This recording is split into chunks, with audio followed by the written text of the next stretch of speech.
নমস্কার, আপনারা দেখছেন নিউজ টাইম ডিজিটাল। আমি সঙ্গে রয়েছি তাপস লাহা। আজ স্নানযাত্রা। স্নানযাত্রা মানেই মাহেশের জগন্নাথ মন্দির।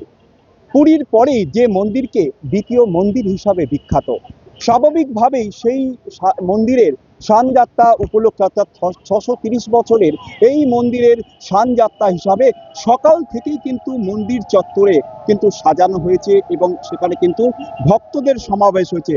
দেখতেই পাচ্ছেন, এটাই সেই স্নান মন্দির, যে স্নান মন্দিরে সকাল থেকে কিন্তু অগণিত ভক্তরা এসে ভিড় করেছে। যেটা কথিত রয়েছে যে 28 ঘড়া গঙ্গা জল নির্মল দুধ দিয়ে এই জগন্নাথ, বলরাম এবং সুভদ্রা এই প্রভুদের বিগ্রহকে স্নান করানো হয়। স্বাভাবিকভাবেই সকাল থেকে নির্দিষ্ট নিয়ম রীতি মেনেই স্নানযাত্রা প্রক্রিয়া চলে এবং তারপরেই এই যেটা কথিত আছে যে এখান থেকে স্নানযাত্রা প্রক্রিয়া শেষে তারপরে তাদেরকে নিয়ে যাওয়া হবে মন্দিরের গর্ভগৃহে। সেখানে কিন্তু ঠাকুরের অর্থাৎ প্রভুর জ্বর আসবে এবং এই জ্বরের পর কিন্তু এখন প্রায় 14 দিন আর প্রভুদের দর্শন বন্ধ থাকবে ভক্তদের জন্য এবং স্বাভাবিকভাবেই এই সময়টা কিন্তু কোনো রকম শব্দও হবে না মন্দির চত্বরে এবং এই সময় কবিরাজ এসে চিকিৎসা করবেন।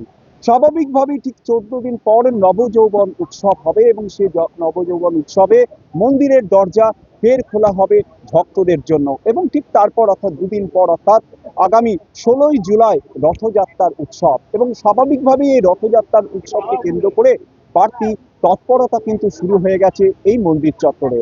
আজকে স্নানযাত্রা উপলক্ষে সকাল থেকে যেরকম স্নান বেদী অর্থাৎ যে নির্দিষ্ট করা হয়েছে সেই স্নান বেদীতে যেমন বিগ্রহদেরকে স্নান করানোর ব্যবস্থা করা হয়েছে, ঠিক একইভাবে ভক্তদের জন্য কিন্তু সকাল থেকে মন্দির চত্বরও কিন্তু সাজানো হয়েছে। এখান থেকেই বিগ্রহদের স্বাভাবিকভাবেই দেখতে পাচ্ছেন প্রচুর ভক্ত কিন্তু তারা এসেছেন। কি বলবেন দাদা, কেমন লাগছে? দেখুন, আমাদের এই জগন্নাথ মন্দির বহু প্রাচীন মন্দির এবং কথিত আছে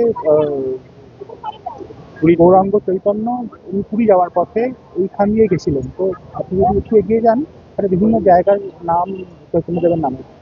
তো এটি খুব ঐতিহাসিক, মানে শুধুমাত্র প্রাচীন মন্দির না, খুব ঐতিহাসিক একটি মন্দির। তো আগে তো এত জাঁকজমক ছিল না, এখন পরিচিতি হয়ে জাঁকজমকটা অনেক বেড়েছে। আমাদের ছোটবেলায় আমরা যখন স্নানযাত্রার সময় আসতো ফাঁকাই থাকতো, কিন্তু এখন অনেক বেশি জাঁকজমক হয়েছে এবং আমরা খুব গর্বিত এই মন্দির নিয়ে। কি বলবেন, কেমন লাগছে? ভালো লাগছে। আমি বিয়ের পর প্রথম এখানে এসেছি, তো আমার ভীষণ ভালো লাগছে।